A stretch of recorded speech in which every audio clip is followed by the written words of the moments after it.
ሰላም ጤና ይስጥልን የተከበራችሁ የዩቲዩብ ቻናላችን ቤተሰቦች፣ በዛሬው መረጃ ጊዜ ብትሰሟቸው መልካም ይሆናሉ ካልናቸው መረጃዎች መካከል ሻዕቢያ በባድመ ያዘጋጀው የሙዚቃ ድግስ እንዲሁም የፋኖ ውጊያና የደህንነት ኃላፊው ግድያ የሚሉ መረጃዎች ይገኙበታል። አብራችሁን ቆዩ። በቅድሚያ ድምፃዊት ሄለን መለስ ኢትዮጵያና ኤርትራ በተዋጉበት በባድመ የሙዚቃ ኮንሰርቷን አቅርባለች። ከኢትዮ ኤርትራ ጦርነት በኋላ በወቅቱ የኢትዮጵያ የውጭ ጉዳይ ሚኒስትር የነበሩት ስዩም መስፍን በሄግ ፍርድ ቤት ባድመ፣ ዛላምበሳ፣ ኢሮብ፣ አሊተናና ባዳ የመሳሰሉት ቦታዎች ለኢትዮጵያ ተወሰኑ በሚል የኢትዮጵያን ሕዝብ ሰልፍ አስወጥተው የነበረ ቢሆንም በሂደት የፍርድ ቤቱ ውሳኔ ሲታይ ግን እነዛ መሬቶች ለኤርትራ መወሰናቸው መገለጹ ይታወቃል። አሁን ከሰሜኑ ጦርነት በኋላ የኤርትራ ሰራዊት ከኢትዮጵያ መከላከያ ሰራዊት ጋር በመሆን ህወሓትን ከወጋ በኋላ በፍርድ ቤት ተወስኖልኛል ያላቸው መሬቶችን የኤርትራ መንግስት እነ ባድመን በቁጥጥር ስር አድርጎ እንደሚገኝ ይታወቃል። የፋሲካ በዓልን ምክንያት በማድረግ ታዋቂዋ ኤርትራዊት ድምፃዊት ሄለን መለስ በባድመ ተገኝታ እዛው ለሚገኘው የኤርትራ ሰራዊት የማነቃቂያ የሙዚቃ ኮንሰርቷን አቅርባለች። ዕለተ ፋሲካን በማስመልከት ሰራዊቱን ለማነቃቃት በሚል በተከናወነው ኮንሰርት ላይ በዚህ ደማችንን ባፈሰስንበት መሬት ላይ የሙዚቃ ስራዎችን በማቅረቤ ደስተኛ ነኝ፣ ለባንዲራችን ክብር እንዋደቃለን፣ መስዋዕት እንሆናለን ስትልም ተደምጣለች። ከአንድ ዓመት ተኩል በላይ ባስቆጠረው የሰሜን ኢትዮጵያ ጦርነት ውስጥ የኤርትራ ሰራዊት ተሳታፊ የነበረ ሲሆን በጦርነቱ ጅማሬ ወቅት የህወሓት ኃይሎች ተደጋጋሚ ሮኬት ጥቃቶችን በኤርትራ ላይ መፈጸማቸውን ኤርትራውያን ያስታውሳሉ። ህወሓት በበኩሉ በኤርትራውያን ወታደሮች የተያዙ መሬቶቼ ይለቀቁልኝ በሚል በተደጋጋሚ ለዓለም አቀፉ ማህበረሰብ ጥሪ ማቅረቡም የሚታወስ ነው። ይህ በእንዲህ እንዳለ የአፋር ክልል የምክር ቤት አባልና የክልሉ የእንስሳትና የተፈጥሮ ሀብት ልማት ቢሮ ኃላፊ የሆኑት ኢንጂነር ኢብራሂም ኡስማን ወደ ኤርትራ መኮብለላቸው ተሰምተዋል።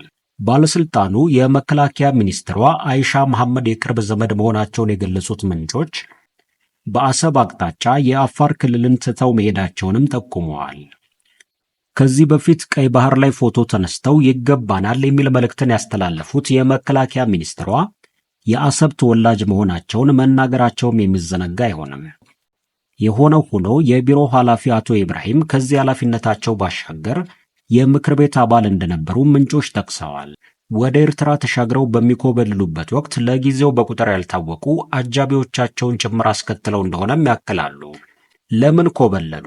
ለዛውም ወደ ኤርትራ በሚለው ጥያቄ ላይ ምንጮቹ ምላሽ ሲሰጡም ለጊዜው ምክንያቱን በውል ለማወቅ አስቸጋሪ እንደሆነ ጠቅሰው ይሁን እንጂ የክልሉ መንግስት አመራር መካከል ያለውን አለመግባባት እንደ ቀዳሚ ምክንያትነት ያነሳል። ከርዕሰ መስተዳደሩ አወል አርባ ጋር አለመግባባቶች እንደነበሩ በመግለጽ የክልሉ ብልጽግና አመራሮች በሙስናና ብልሹ አሰራር እርስ በርሳቸው ሲካሰሱ መስማት በተለይም ከቅርብ ጊዜ ወዲህ የተለመደ ስለመሆኑም ነው የሚጠቅሱት። የሻዕቢያው ሰዎችም የኤርትራው ባለስልጣን ከነታጣቂዎቹ ወደ ሀገራችን ገባ በሚል እያስተጋቡት ይገኛሉ። በሌላ መረጃ የፋኖ ውጊያና የደህንነት ኃላፊው ግድያ። በጎጃም ቀጠና የአማራ ፋኖ በጎጃም የሶስተኛ ክፍለ ጦር ጊዮን ብርጌድ አካል የሆነው በትላንትናው ዕለት የመከላከያ ሻምበል አዛዡን ወደ ከተማ በመግባት ማርኮ ይዞ መውጣት መቻሉም ነው የተሰማው።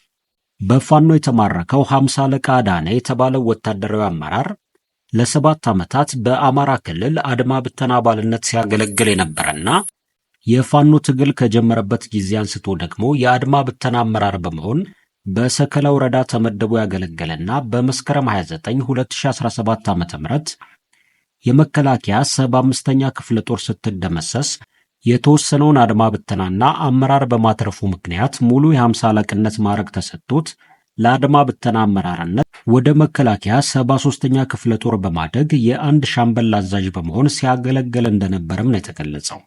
በሌላ በኩል የአማራ ፋኖ በጎጃም የፖለቲካ ዘርፍ ኃላፊ አርበኛ አስረስማረ ዳምጤ በማህበራዊ ትስስር ገጹ ባስተላለፈው መልእክት ሃይማኖት በቀለ፣ መሰረት አሳየና ድንበሩ ሽታ የተባሉ ወጣቶች ከሰሞኑ ከመንግስት የሰራዊት ካምፕ በመውጣት ወደ ፋኖ የተቀላቀሉ የ33ኛ ዙር አድማ መከላከል የብር ሸለቆ ምሩቃን ናቸው ሲል ገልጿል። የአረጋ ከበደን ሙሴዎች እየተቀበልን ነው ያለው አስረስ ብር ሸለቆ ከተመረቁት 5500 የአድማ መከላከል አባላት መካከል ግማሽ ያህሉ ከነትጥቃቸው ፋኖን ተቀላቅለዋል ሲልም ገልጿል። አክሎም አንድ ነገር እርግጠኛ መሆን አለብን፣ ይህንን የአማራ ትውልድ ከፋኖ በተቃራኒ ማሰለፍ ጠርቶ በምንም አይነት የዶክትሪኔሽን ስትራቴጂ አዲሱን የአማራ ትውልድ ፋኖ ላይ ቃታ እንዲስብ ማድረግ አይቻልምም ብለዋል። ፖለቲካውን የቀማነው ጠላት ዕድሜውን ማራዘም የቻለው በቴክኖሎጂና በፋይናንስ ብልጫው ምክንያት ነው ያለ ሲሆን ይህም ቢሆን ወሳኝ የቤት ስራዎቻችንን ስናጠናቅቅ የሚቋጭ ጉዳይ ነው ሲልም አክለዋል። አስረስ ማረ ዳምጤ በዚህ ባስተላለፈው መልእክት ወንድሞቻችንን ወደ ወገን የማቀላቀሉን ሥራ አጠናክረን እንቀጥላለን ሲልም ገልጿል። ይህ በእንዲህ እንዳለ የአማራ ፋኖ በጎጃም ዋና ሰብሳቢ የሆኑት አርበኛ ዘመነ ካሴ ከኮሎኔል ታደሰ ሙሉነ ብርጌድ አበራ ሙጬ ሻለቃ ጋር ውይይት ማድረጋቸው የተገለጸ ሲሆን በውይይቱም እግዚአብሔር መጨረሻውን ያሳምረው እንጂ ይህን ትውልድ ከሰማይ በታች ምንም የሚያስቆመው ኃይል አይኖርም፣ ተወደደም ተጠላም የአማራ ሕዝብ ዕጣ ፈንታ የትግሉም ዕጣ ፈንታ ተገፍቶ መጥቶ አሁን ጠርዝ ላይ ቆሟል ብለዋል። ይሄ ጠርዝ በጣም የሚያምር ነገር ግን አደገኛ ጠርዝ ነው ያሉት አርበኛ ዘመነ ካሴ ካላወቅንበት ወደ ገደል እንገባለን፣ ካወቅንበት ተስፈንጥረን የምንፈልገው ግብ ላይ የምንመኘው ግብ ላይ ስንመኘው የኖርነው ዋጋ የከፈልንበት ግብ ላይ እንደርሳለንም ብለዋል። አክለውም እና ያ ጠርዝ መውደቅን አይፈቅድም፣ ከወደቀን መነሳት ስለሌለ ያ ጠርዝ መሳሳትን አይፈቅድም፣ ተተሳሳትን ስህተታችንን የምናረምበት ሌላ ዕድል ስለማናገኝ ስለዚህም ልክ ለመሆን ላለመውደቅ ነው የምንታገለው ያሉ ሲሆን በማንም ድጋፍ በማንም እርዳታ ሳይሆን በእግዚአብሔር እርዳታ በራሳችን ጉልበት በወንድሞቻችን መስዋዕትነት መተን እዚህ ደርሰናልም ብለዋል። በውይይቱ ላይ የቀረን ትንሽ ምዕራፍ አለ ያሉት ዘመነ ካሴ ትንሽ ምዕራፍ በስንዝር ትለኩት ወይንም በክንድ አላውቅም፣ ግን በጣም አጭር ምዕራፍ ይቀራል። እሱን ተባብረን መቋጨት ይኖርብናል።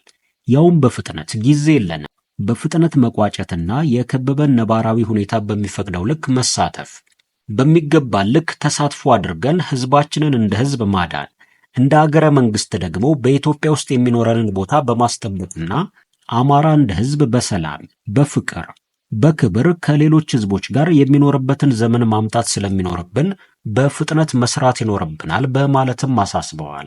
ክቡራን አድማጮቻችን ለሰዓቱ ብታደምጧቸው መልካም ይሆናሉ ያልናቸው መረጃዎች ይህንን ይመስላሉ። በሌላ መረጃ ተመልሰን እስከምንገናኝ ድረስ መልካም ቆይታ